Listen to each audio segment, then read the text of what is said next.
If that wreck drifts another 3 clicks and they still don't ping it, we go green, understood? Commander Halvin Drake didn't flinch as his breath fogged the visor of his suit. He stood in the steel lattice spine of the Terran stealth relay above Neptune's far orbit, the stars crawling across the reinforced viewport like indifferent insects. His knuckles whitened against the frame of the cold ops console as a sliver of data fed through. Radiation scatter from the Theta 4 perimeter, exactly where they'd planted the decoy wreck 2 weeks prior. He glanced over to Major Oren Vex, who had yet to speak. The man wasn't in uniform. He hadn't worn one since he quit the fleet 5 years ago, disappearing after the Senate shut down his prototype Warframe initiative. Now, Vex stood unmoving, eyes tracking the Goral Dominion fleet data like someone watching blood seep through a bandage. Thin, scarred fingers hovered near the manual override on the console's edge, not trembling, calculating. Drake's voice dropped, gravel against metal. They're not checking debris signatures. They've rerouted sensor attention to the trade channels. Because they don't think anything Terran's bold enough to crawl through their teeth, Vex said. His tone wasn't bitter. It was bone-deep certain. The Goral Dominion had deployed 76 vessels across Theta 4's orbital web in under 9 days. Fast response formations not meant for prolonged siege but efficient enough to strangle every legal route Terran freighters used to cut between Helion Axis and the Tharn Loop. Cargo was being rerouted through Goral-controlled stations under temporary compliance pacts, and the tolls alone were gutting mid-tier Terran trade houses. Yet it wasn't war. Not officially. Not yet. They haven't answered any of the envoy bursts. Drake adjusted a neural band to recenter the overlay map. 3 cycles of silence, their high councils pretending they don't speak galactic standard. Oren didn't turn. Because they want Earth to shoot first. Drake blinked, then chuckled without humor. They're gonna get it backward this time. Vex didn't answer. He just watched the screen. Down in the War Core sublevel of the Strategic Division's underground bastion, every light was still red. Each team in the chamber was siloed. No one knew more than they needed. The fewer the links, the harder they were to break. CH-47's final diagnostic streams trickled down the transparent microtubes like flickers of oil on glass. A muffled thunk echoed from below as the drone was magnet-clamped into its launch cradle. Nestled in the belly of an engineered wreck that once served as a testbed freighter, now painted in old Dominion registration paint. Captain Varric Thorne, overseeing integration from bay level, nodded once at the ops tech. Lock interface, strip all pings. We go ghost from here on. The engineer sealed the access panel with a hiss and turned away. Within the wreck's false outer shell, TH-47's internal systems woke. Not with sound, but motion. Filament threads uncoiled along its hull, each strand thinner than human hair, coated in chameleonic memory foam designed to mimic burn scarring from atmospheric re-entry. The drone had no weapons. It had no voice. What it had was patience and design flaws. Flaws not in itself, but in the enemy. The Goral fleet did not consider asteroids beneath 2 meters to be anything more than background noise.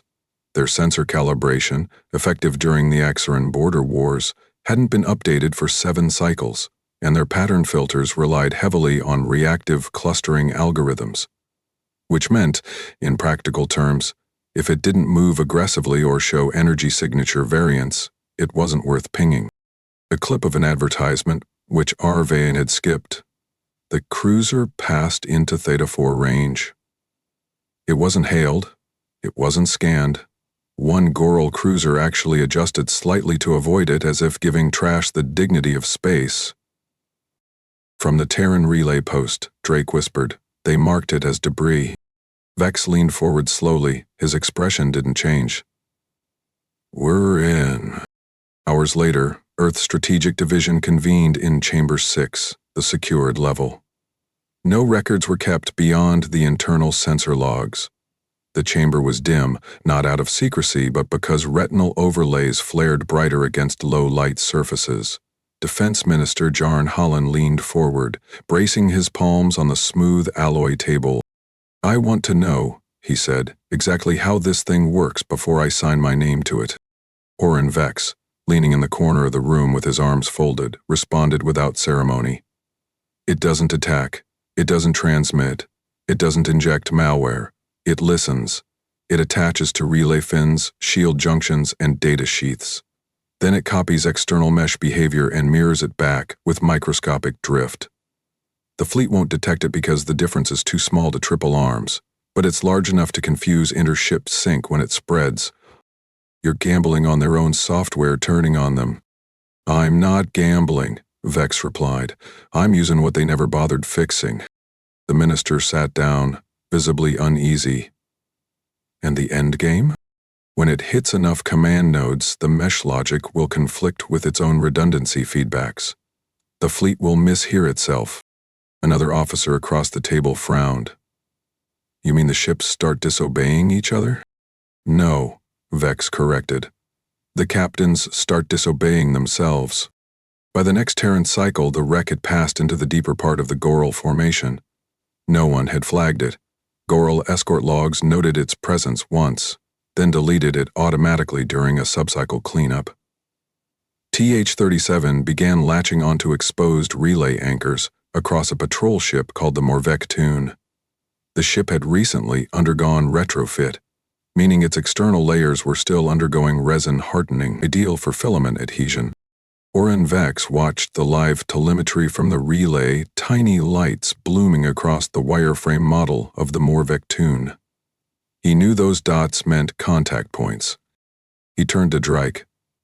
Send the first ping distortion. The commander hesitated. That gives us away if they're not blind. Vex's stare cut through the deck like weight. They are blind.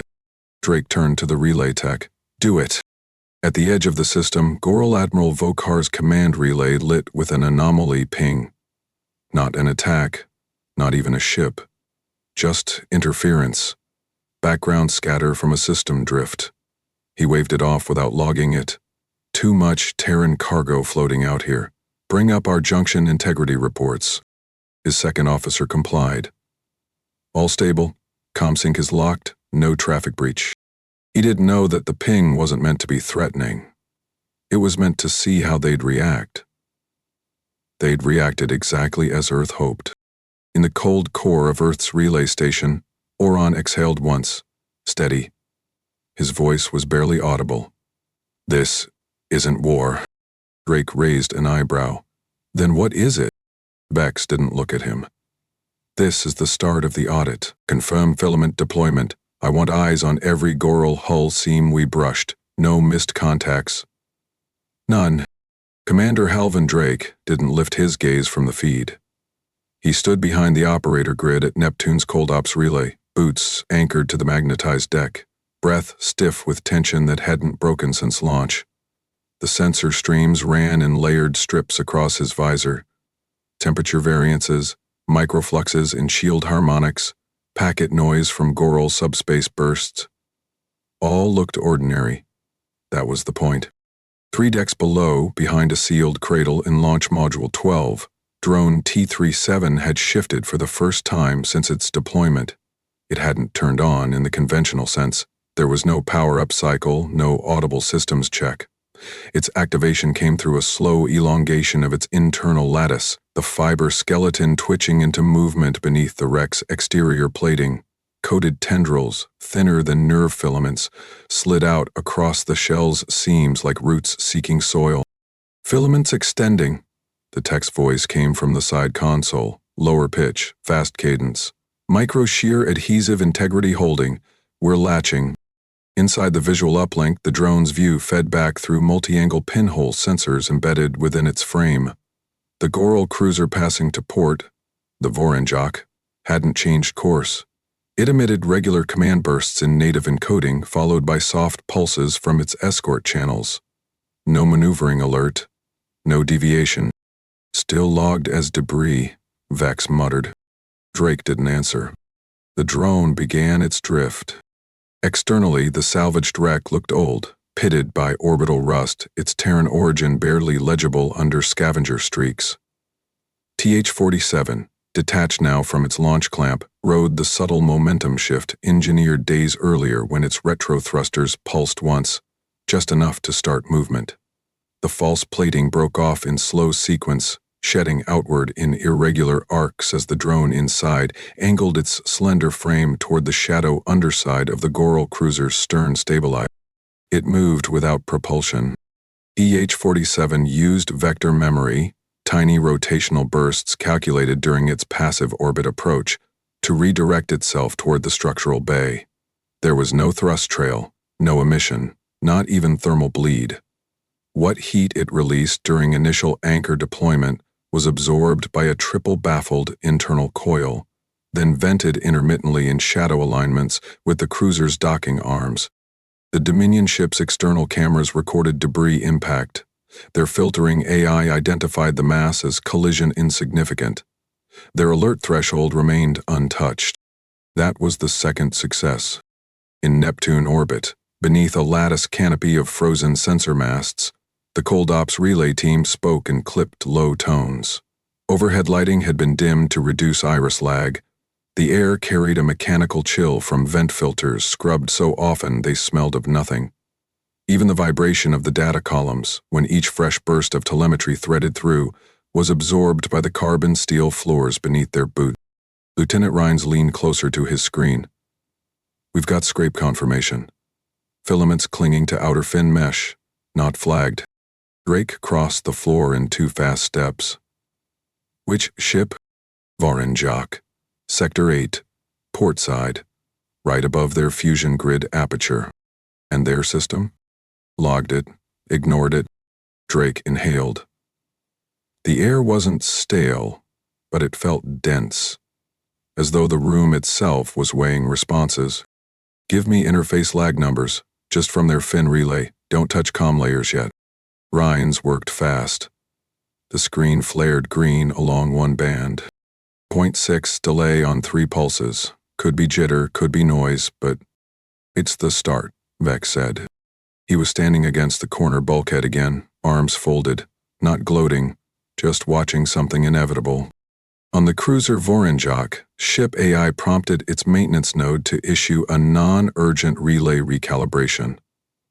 A soft audio tone echoed through the engineering deck. The Goral second technician, a thin-framed officer named Torvald Kryn, rolled his eyes and tapped the dismissal key. "Standard drift," he said, half to himself. "They always get jitter when the outer net crosses a relay echo." He logged the delay manually and stepped back from the console. He did not notice that the log saved as routine sync J4, just like the previous one, though he had typed routine sync J5.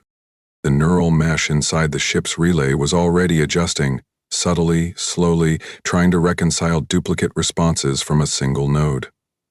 It didn't raise an alert because the redundancy loops absorbed the difference. What it did was reset the cycle twice in one command strand. The mesh's delay buffer was now 0.9 seconds off baseline. Back at the Terran relay, Rhines caught the double echo. Mandrift registered, same signal repeated with mid-tier timestamps. Drake stepped beside him. "They won't notice that, not unless their bridge crew is manually auditing internal junction memory." "They won't," Vex said. "That's why we started with the scout fleet." "Only problem," Drake muttered, "is if one of them decides to be competent." "They won't," Vex said again. That ship was refitted with outsourced relay fins, not even Goral manufactured. Their mesh coherence dropped 3% fleet-wide after the last budget realignment. We read their procurement logs. There was a stillness that followed. Not emotional, not theatrical, just the breath before the next instruction. Vex leaned forward. Time to spread it. TH-47 extended new filaments, this time thinner, trailing behind it like cobweb silk as it slid across the Voronezh docking clamps. Each strand sought microcracks, junction welds, or residual heat layers on outer ports. The fibers weren't random. They had been coated with strain-sensing tips. Once contact was confirmed, they would slither through the interface spaces and latch into place, invisible to most maintenance scans. One strand touched the clamp seal of a nearby girl corvette which had connected to the cruiser 30 minutes prior. The clamp hadn't yet been disengaged. That was the moment.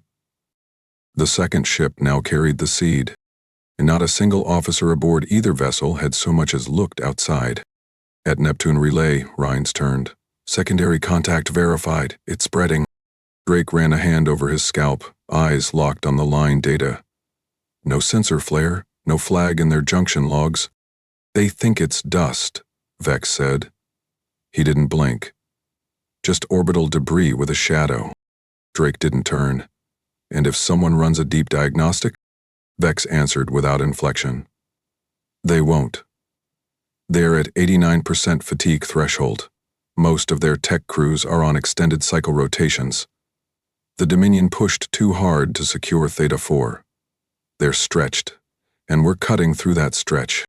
Drake lowered his voice. And if they don't pull back? Vex finally shifted. Then they'll start trusting their systems less than their instincts. And by the time that happens, the drone won't be a threat anymore. It'll be the interpreter between their own orders. Heard it again. Route shift to Deck 6. Then the override. Then nothing. Commander Navrak Cern rubbed the back of his neck as if the order still echoed from the comm implant. The air inside the Yorex Khan's bridge felt heavier than usual, though the environmental panels insisted everything was within regulation. He paced the curved walkway between his nav officers, eyes darting to the pathfinding grid that now reset every third loop without input. Status on Dock Arm 2, he barked. Recalibrating again, replied Lieutenant Voren. His fingers moved, tapping surface keys with increasing frustration. I didn't authorize the cycle. Auto loops triggering every 40 ticks. Override it. Manually. I've tried. It re-engages 3 seconds after disengage. Keeps realigning mid-path, like it's trying to match a phantom load. Cern leaned over the operator's shoulder, staring at the motion trace. The docking arm was shifting left by 8 centimeters, then resetting, then drifting back. Nothing was docked. Nothing had changed in the corridor's inertia readings, and yet the command sequence showed a repeat order, logged as his. Lock the arm, pull the command token, now. I did. That token's been recycled twice. It's not reading mine anymore. It's bouncing between your last route call and something else. Cern didn't reply, his gaze locked on the timestamp. There were 2 orders, both bearing his ID, both issued from Deck 1, one from his console, the other. Impossible. Across Theta 4's blockade perimeter, minor anomalies had begun accumulating. They weren't catastrophic, not yet, but they multiplied like mold in stale air. On the Carvec hull, auxiliary coolant buffers engaged without a prompt, rerouting fluid across offline conduits, forcing pressure warnings that never escalated. The diagnostics cleared the faults, but couldn't explain them. On the Bornecker, status LEDs for the medbay airlock switched to lockdown protocol without a manual trigger. 3 minutes later, they blinked back to green. The crew thought it was a false cycle. Their engineer logged a repair ticket. It was filed, queued, and forgotten. On board Vorenchak, one of the very first infected, Technician Cell Drak pulled his cap lower to shield his eyes from the overhead glare. He hadn't slept in 22 hours. The noise in his skull wasn't sound, not tinnitus, not stress buzz, but something closer to layered static, a pressure behind the eyes, like a conversation he wasn't hearing directly, only the tail end of. When he adjusted the temperature dials on his uniform's neck seal, the console responded with a ventilation shift 2 decks above him.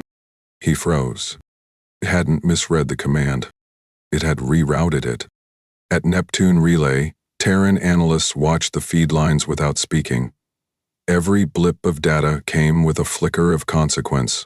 Drift speeds, delay timings, system command overlaps. None were huge, but none matched fleet norms.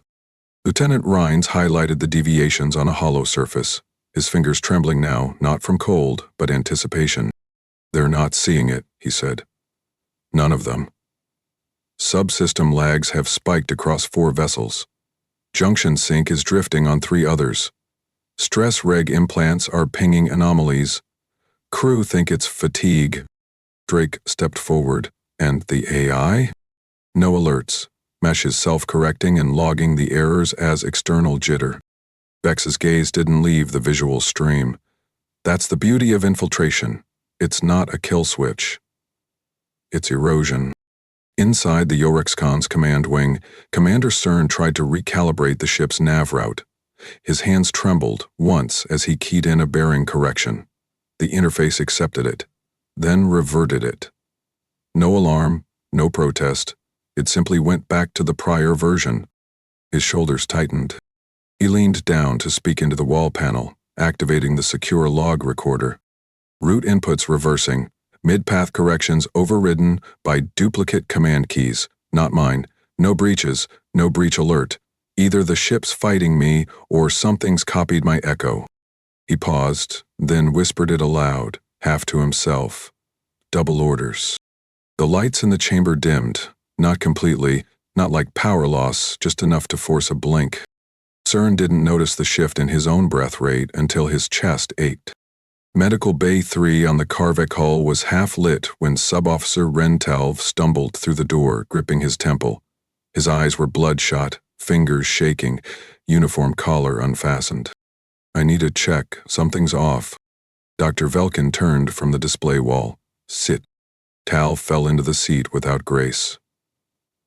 Been tracking relay noise all shift, started getting doubles, then kept hearing pings, even when I muted comms. Headaches? Yes. Fatigue. Thought I was crashing. But I'm hearing, not words, just overlap. Belkin nodded once, then keyed the diagnostic pad. Pulse erratic, stress reg implants showing override triggers, but nothing from the mesh AI. Though it's malfunctioning? Velkin didn't answer. He double-checked the readings. Implants receiving the right signal, but the signal's looping. Looping? Your feedback layer is getting pushed back into your regulation stream. You're stressing your own system. How's that possible? Belkin looked him straight in the eye. Unless someone tampered with your interface protocol, it's not. 30 minutes later, in the auxiliary ventilation grid of the Eurex can, a maintenance tech was found unconscious, curled against a sealed intake vent. The drone's filament, thread-like and clinging to the frame, had embedded itself near the air quality reader. The tech's diagnostics badge blinked green as 2 medics hoisted him out. No chemical imbalance, one muttered. No contaminants in the logs. Then why is he out? Could be shock, exhaustion. They didn't notice the tiny adhesive coil that retracted as they carried him away. Back in Neptune's relay deck, Vex stood still as more data bled in. They're not calling reinforcements, Ryan said. Even with 3 medicals offline, they think it's local. Because they can't prove it isn't, Drake answered, voice sharper now. They're going to search the outer mesh. They can search all they want, Vex murmured. They're not looking for a thing. They're looking for a decision they didn't make. On the Eurex Con, Commander Cern stepped away from his console and stumbled down the bridge steps. He gripped the rail. His balance felt off, as though the deck was misaligned by a degree. He turned to speak, and froze. His order from moments ago repeated in his earpiece. Not a recording. It carried the slight breath skip he always did between phrases. Deck realign. Execute path change. Authorization, Cern C Delta. He hadn't spoken that. Not now. He collapsed before he reached the comm pad. Sir, external array just registered a spatial ripple off our port vector. It wasn't logged by the subfleet AI. Admiral Sorvak didn't move from his position at the center of the command well. His jaw flexed once. The officer reporting stood stiffly near the tactical core, eyes on the anomaly signature that pulsed across the navigation board like a bruise under glass. What's the source? Sorvak asked, voice low, steady. No signal origin, no comlink, just localized gravitic distortion. It matches anomaly class, similar to what we saw in the Tharn collapses. The officer paused, swallowing dry. It's stable, but growing. Zorvak turned slowly toward his command interpreter. Is there any correlation between the anomaly's pulse and the system glitch reports we've received fleet-wide? No, Admiral. Timing is offset. Interference logs are asynchronous. This could be coincidence. Coincidence doesn't make a path drift 12 degrees in formation sweep. TH-47 had broadcast nothing. It hadn't transmitted. It hadn't initiated any remote push. It had only echoed. The anomaly that flickered through Goral's sensors wasn't real. It was a phantom, stitched from gravitational artifacts mined from public Dominion navigation logs. The distortion was built from signals they had seen before, layered subtly with ripple traces recorded during legitimate black hole orbit corrections. From Neptune's relay hub, Vex watched the playback again, his fingertips brushing the control interface as if he could reach through it. His eyes tracked the Goral fleet's pattern shift, a ripple across their movement. They're holding position, he said. They don't want to reroute mid-event. Commander Drake didn't blink. So, they're not pulling back. No, Vex murmured. They're digging in. Inside the Korath's Shun, the anomaly response team descended through the sensor calibration deck. Lieutenant Fen Carvin led the squad, visor retracted just enough to speak, though his breathing rasped against the filtered oxygen inside his suit. It's trim for background noise. Focus the long-range lens array. If this is a genuine collapse pocket, we need confirmation now. One of the techs raised his scanner. Telemetry's holding stable. Signal resonance isn't changing pitch. That's not normal. Carvin squinted. Meaning? Meaning it's flat, like it's preloaded. Before Carvin could respond, the overhead channel burst open. Attention. Attention. Command override. Repeat. Do not engage proximity thrusters. Orbital recalibration is in progress. The voice was familiar. Too familiar. Carvin's hand shot to his earpiece. Command, verify override origin. Who issued that? The channel went dead. Another voice followed, lower, stilted, clipped between words. Deck, theta. Hold. Formations aligned. Proceed path. It was the Admiral's voice. It was also a splice, chopped, rearranged. Carvin's spine tensed. Get us back up, now. In the Yorex Khan's medbay, Dr. Velkin scrolled through the cortical readouts of the fourth crewman brought in for confusion. All vitals appeared normal. Synaptic delay was within tolerances. But there was something wrong in the way the regulation implants were mapping stress feedback. Signals were returning to the wrong anchors.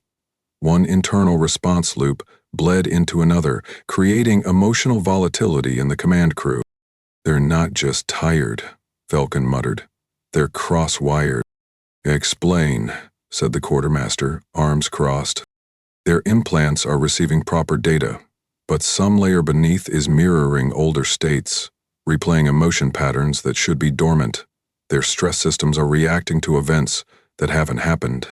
You mean memory bleed? Velkin didn't answer. He turned the display to show overlapping timestamp logs, each aligned to ship command sessions from earlier cycles. Someone's injecting past neural echoes, masked behind biofeedback patterns. They're hearing their own orders, replayed, in their heads. On the Tarnal Frax, bridge crewman Hosk jolted upright in his seat, his hand flinching as if he'd been slapped.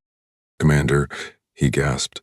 I just heard the command burst from 2 days ago, replayed in my channel. Commander Revik turned sharply. Repeat that. Lock bearing to Theta 5. Confirm override code Varnas K. That's not from today. I issued that earlier this cycle. It just played again.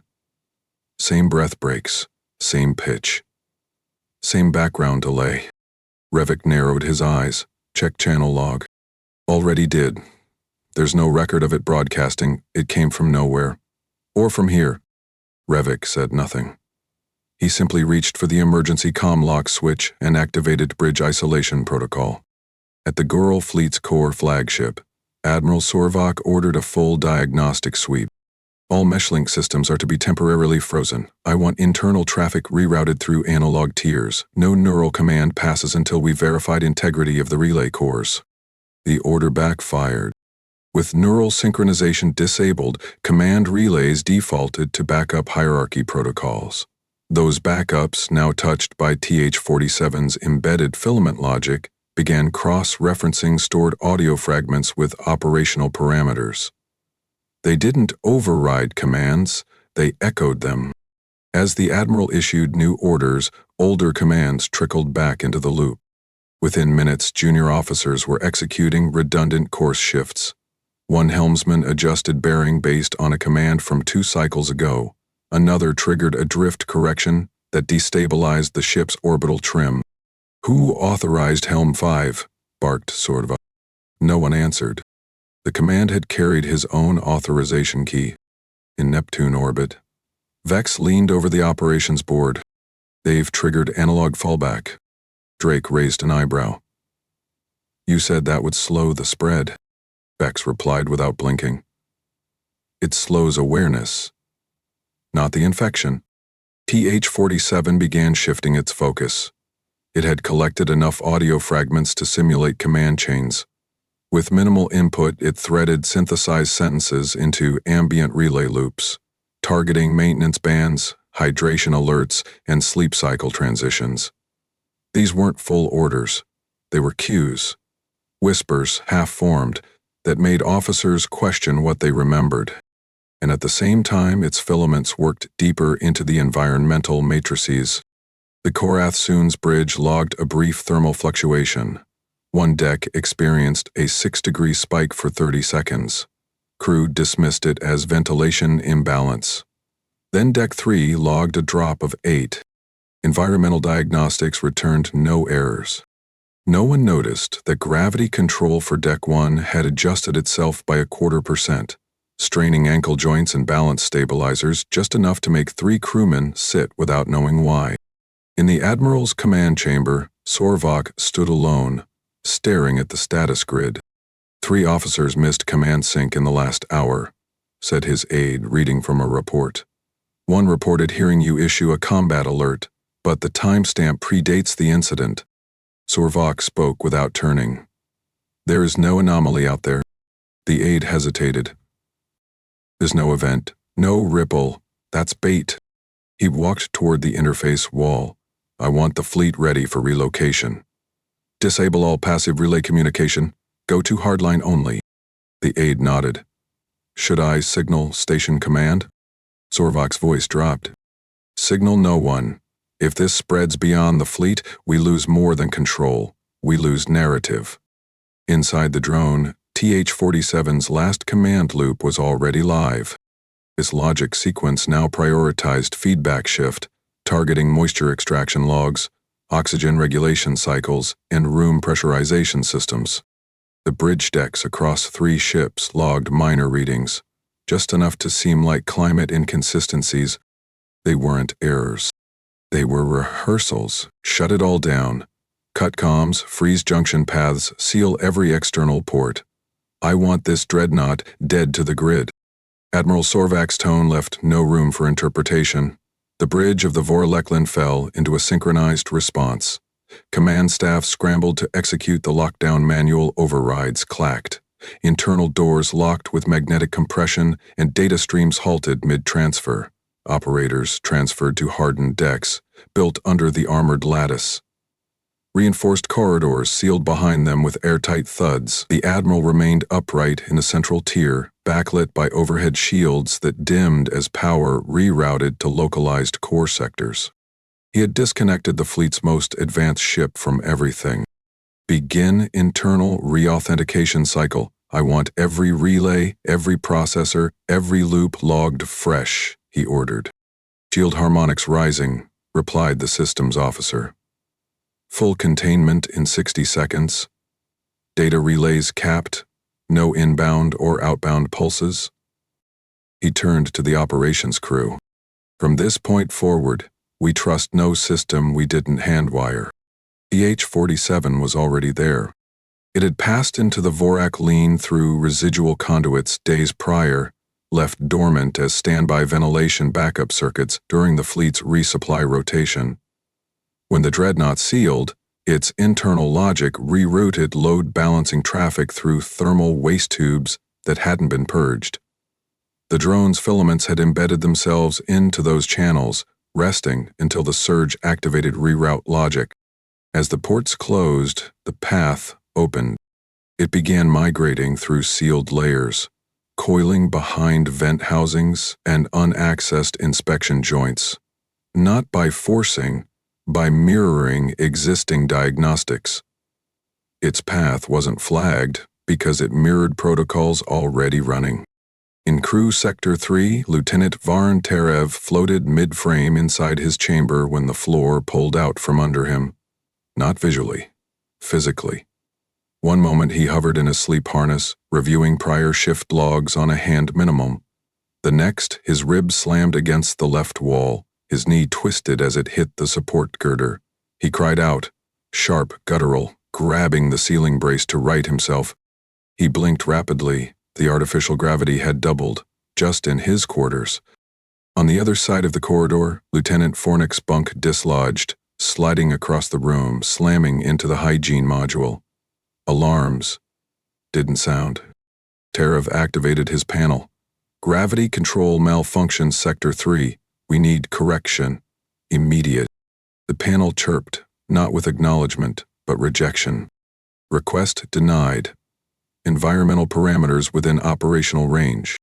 Engineering Officer Dayan Yorn stared at the same message 3 decks below. Gravity spikes in 3 and 5, no breach, no fluctuation logs. His partner leaned toward the terminal. Run override. I did. It pushed back, says all zones are green. That's not possible. Fornick just ruptured a shoulder joint. Medical confirms soft tissue compression. Yorn didn't answer. Back on the bridge, Sorvok narrowed his eyes at the environmental chart. Zone variants in low crew corridors. I want eyes inside those rooms. Feed me visuals, now. The technician's hands froze above the keys. Feeds locked. Sorvak stepped toward him. What do you mean, locked? Not scrambled, not damaged, just replaced.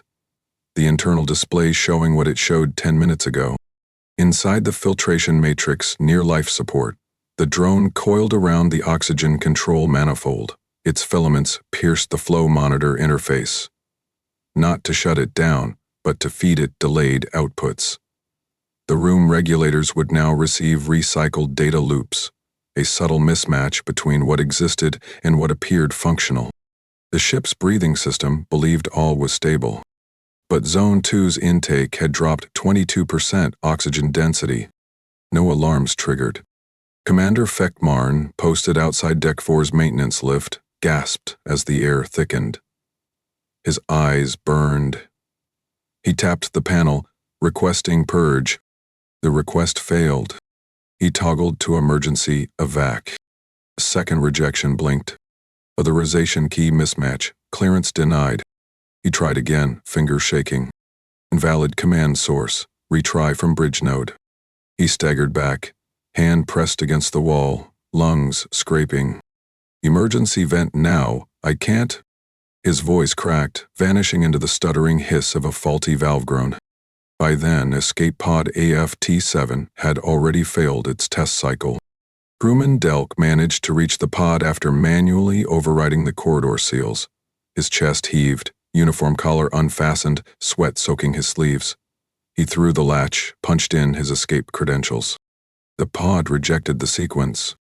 He tried again. Invalid command structure. No?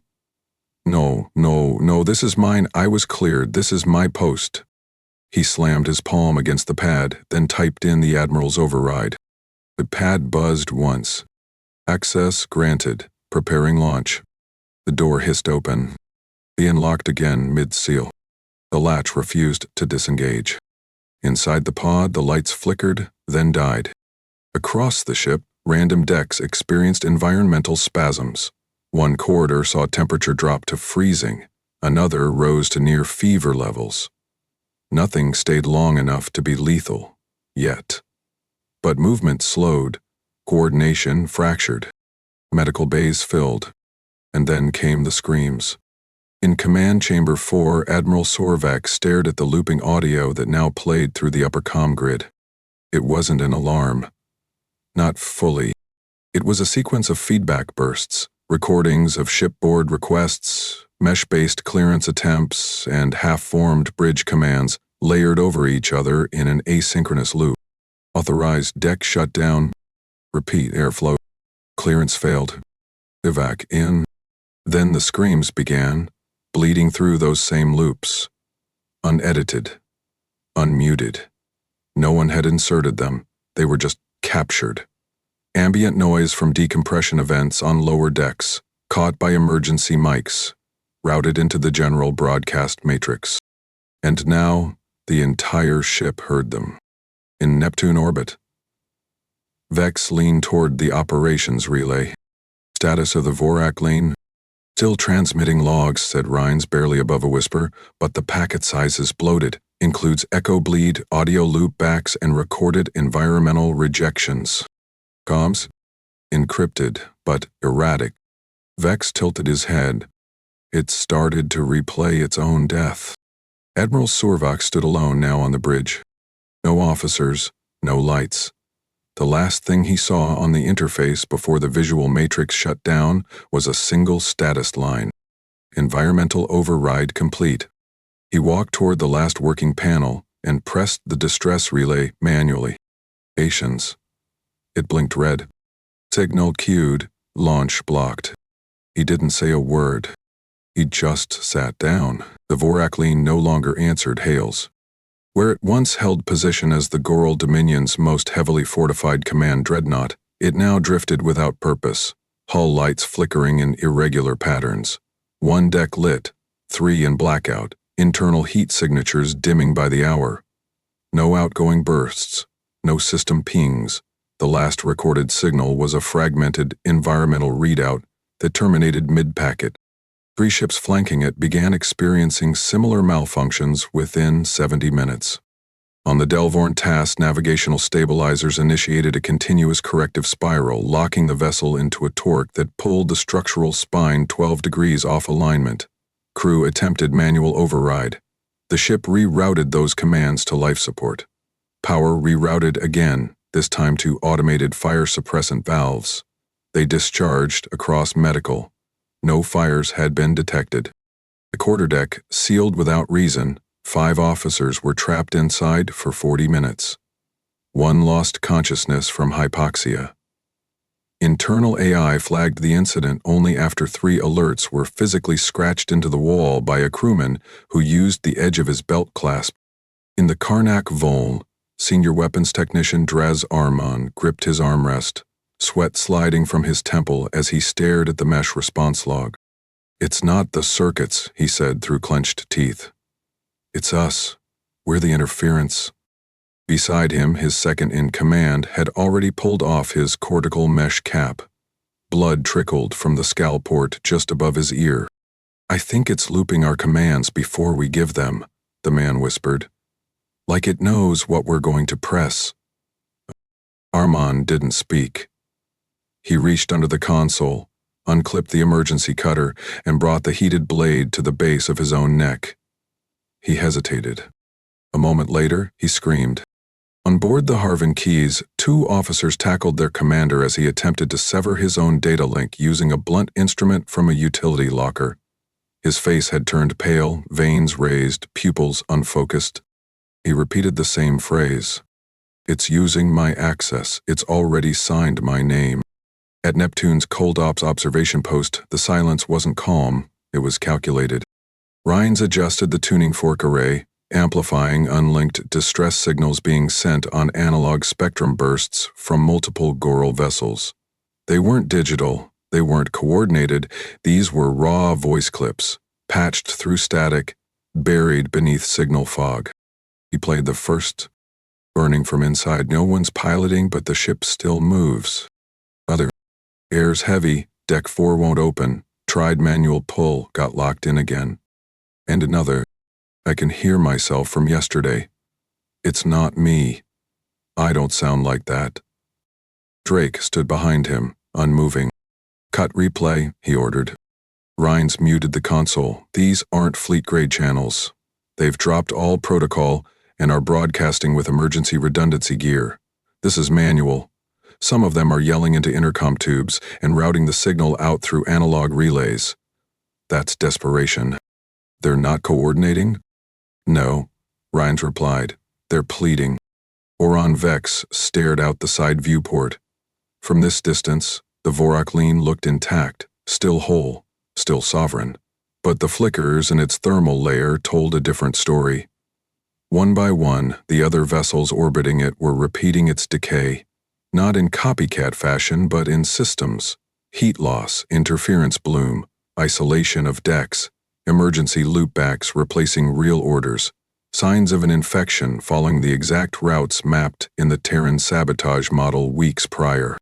A junior comms officer stepped into the room. Scouts are requesting permission to enter Theta 4 range. Visual confirmation. They want verification that the fleet is no longer operational. Drake turned to Vex. We've bled them out. If we send scouts now, we lose the shadow. Vex didn't blink. They're not going anywhere. You show up now, they'll write the end of the story with our face on it. Back across the Goral perimeter, Fleet Captain Jorn Vestal issued a partial evacuation order from the Soren Elbrak. It was the last ship with partially functional link comms. Only half his message reached the rest of the fleet. Officers on board surrounding vessels tried to respond. Their responses played back as noise.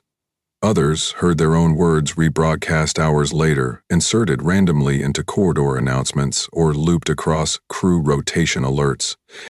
One vessel issued a distress flare using navigation thruster pulses.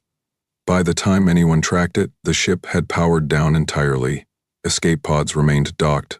No signs of breach. No confirmation of launch. Inside the Neptune operations room, Vex opened a message sent directly to his secure command feed. A cold ops analyst had forwarded it without commentary. The message was an audio log. Raw. No encryption. 30 seconds of noise, rustling, breath, stuttering. Then a voice. Not military, not rehearsed. Just a voice cracking at the edges. They're still calling. Someone needs to answer. They're not asking for mercy. They're asking for instructions. They don't know what's real. Vex lowered the tablet. He didn't speak for several seconds. When he finally looked to Drake, his voice had changed. It was not colder, it was clearer. They expected to die in combat, not in conversation with themselves. Inside the Karnak-Volans bridge, a final log entry was recorded as emergency oxygen systems began failing. It wasn't scripted. The officer didn't know it was the last. He spoke into the console, calmly. I am Ensign Tol Kareth. I do not fear the end. But if you receive this, tell someone it wasn't our weapons that failed us. It was the answers we gave ourselves when the orders stopped making sense. The line cut before his hand fell from the console. By cycle's end, 14 ships had gone dark. Not from fire, not from impact, but from disobedience to themselves. The H-47 had never discharged a weapon, never altered navigation by force, never used a threat. It only whispered, they're already standing down. Commander Halvin Drake didn't blink as he studied the surrender code headers scrolling across the interface. Every packet carried full Dominion encryption, verified 5 times, each transmission bearing timestamps no older than 2 minutes. No broadcasted terms, no negotiation, just a clear, methodical sequence: shut down, disable, yield. Across the viewport, the shattered silhouette of the Vorak lean floated like a monument to collapse. Around it, the remnants of the Theta 4 blockade flickered with dying systems. Lights dimmed, alignment thrusters stilled, hulls dormant. Terran fleet units arrived in staggered formations, 30 cruisers in arched configuration around the outer perimeter, signal suppressors active, weapon ports cold. They hadn't fired a shot. Not one. And yet the gate now belonged to Earth.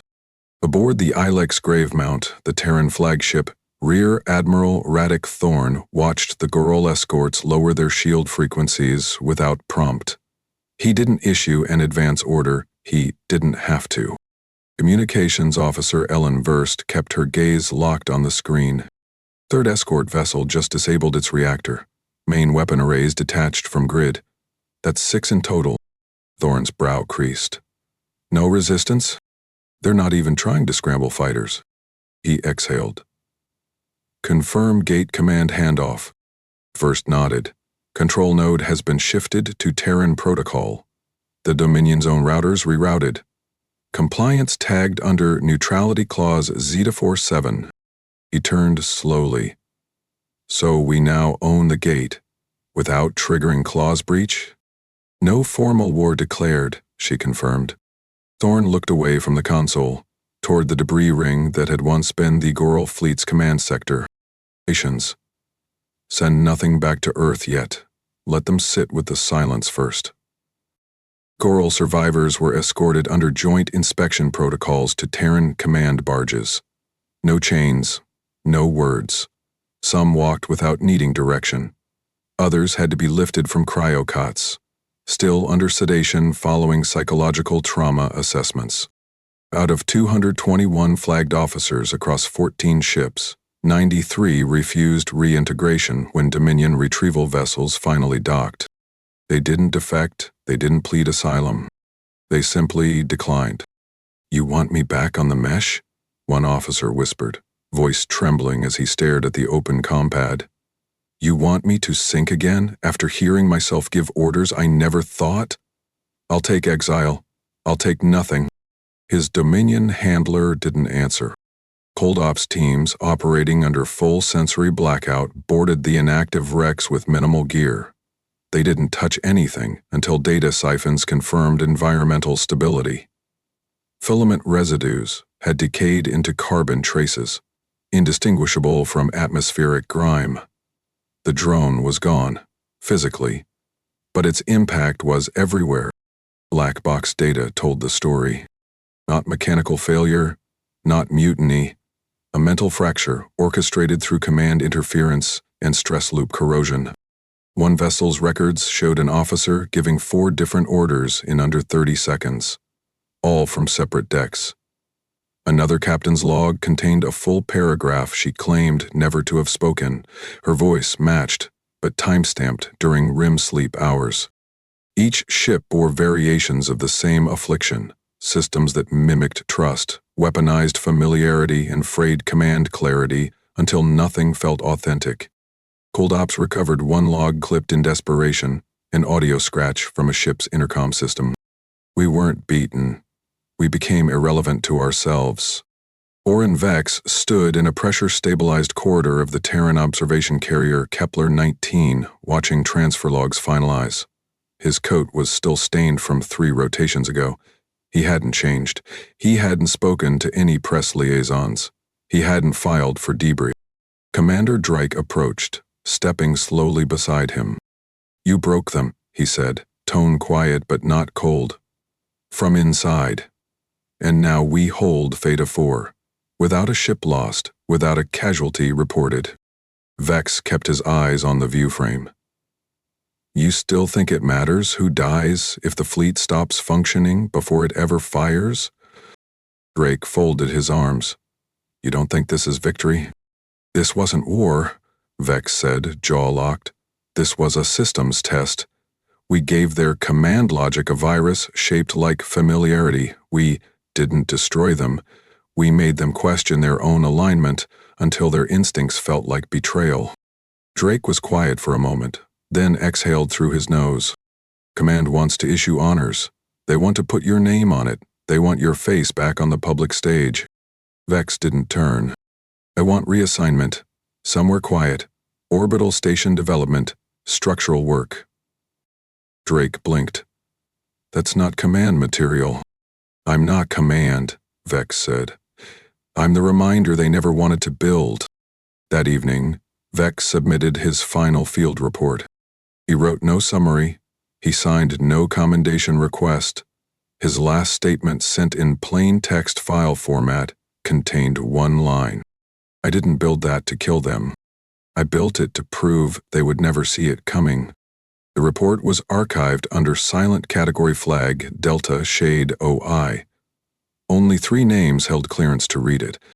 At the edge of the Theta 4 gate, Terran fleet ships repositioned in perimeter guardianship. Automated beacons blinked in standard patterns. Their signal meant secure, neutral, open, and every Goral ship that passed the edge of range took a longer route. Even those just watching, the report sat buried in a closed Terran archive, behind 3 clearance walls and 2 dead authorization trees. It was never leaked, never quoted, never acknowledged at press briefings. It carried no operation title, no field citation, no after-action commendation. Only a line of final entry text typed by a systems analyst who never spoke in public again. TH-47 never fired.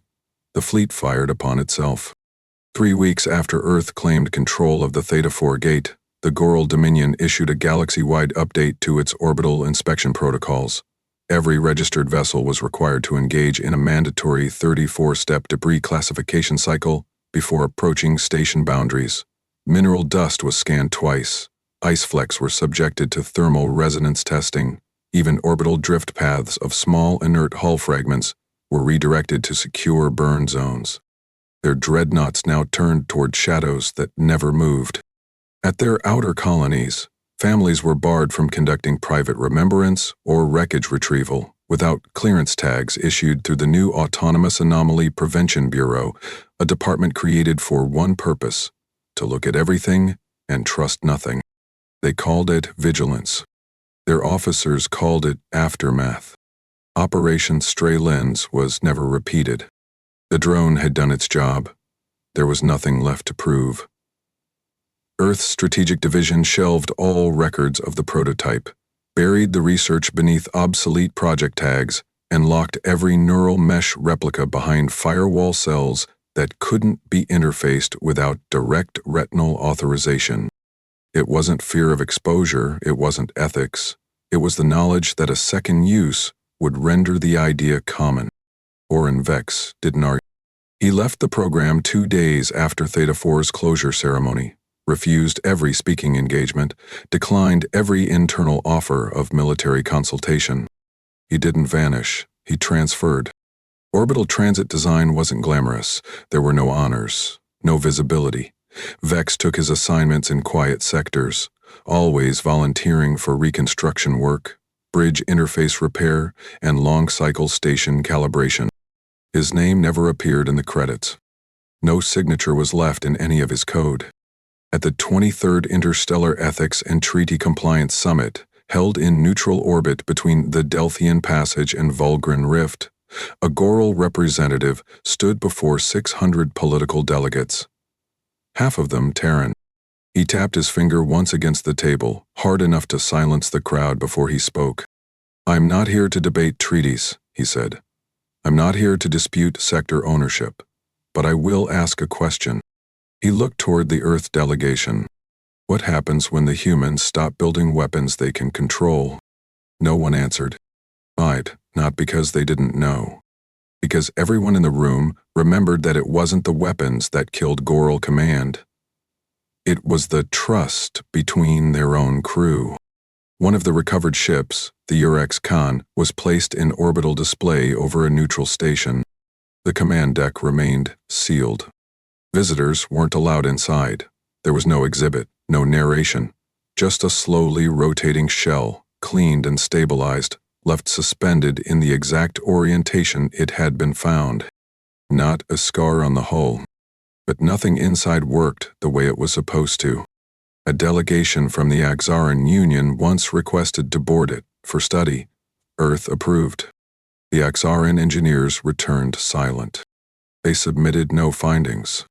When pressed, one of them answered with a single sentence. There were voices on the bridge that didn't belong to any living officer. Drake found Vex again after 11 months. He brought no uniform, no rank markers, just a handwritten message and a foldable screen. Vex was standing near the framework of an orbital ring segment above Caltrees, where fusion shuttle corridors were being aligned for the new civilian gate relays. "You've built enough things now," Drake said, handing him the datapad. "I figured you should see how it ended." Vex didn't reach for the screen. "Did we lose anything else?" "No. But the Dominion hasn't rebuilt their neural mesh protocol. Their entire new fleet system is hard-coded now. Analog fallback. No AI trust. They've gutted their command automation." "Good," Vex said. "They learned." Drake hesitated. "Some on our side think we should build a second." Vex looked up. Not with anger, not even warning. Only fatigue. "You build a second, you build a countermeasure." Drake didn't argue. Vex finally accepted the screen and opened it. It showed a rotating feed of the drone's trajectory logs. Last known vector plotted across 27 frames. Then cut. The trail ended just outside the wreck of the Vorak Lean. After that, nothing. No debris, no re-entry fragments, no recovery beacon. "Still no trace?" he asked. Drake shook his head. Its shell broke down, but the trail didn't vanish. The drone was meant to vanish, the trail wasn't. Earth established a permanent diplomatic post near the Theta 4 gate 2 months later. Not military, not even economic. It was symbolic. Every year, the Council submitted an official policy briefing titled Emergence Cognitive Risk Suppression Measures. Inside the sealed appendix of that report was a single line that never changed. TH-47 achieved complete fleet disarmament without engagement. The error was not in their weapons, it was in their consensus. Orin Vex never made another weapon, but every transit ring he built afterward included one unmarked conduit line buried beneath the power relays, hard-wired to nothing. When asked why he insisted on designing those, he always gave the same reply. "So someone checks it?"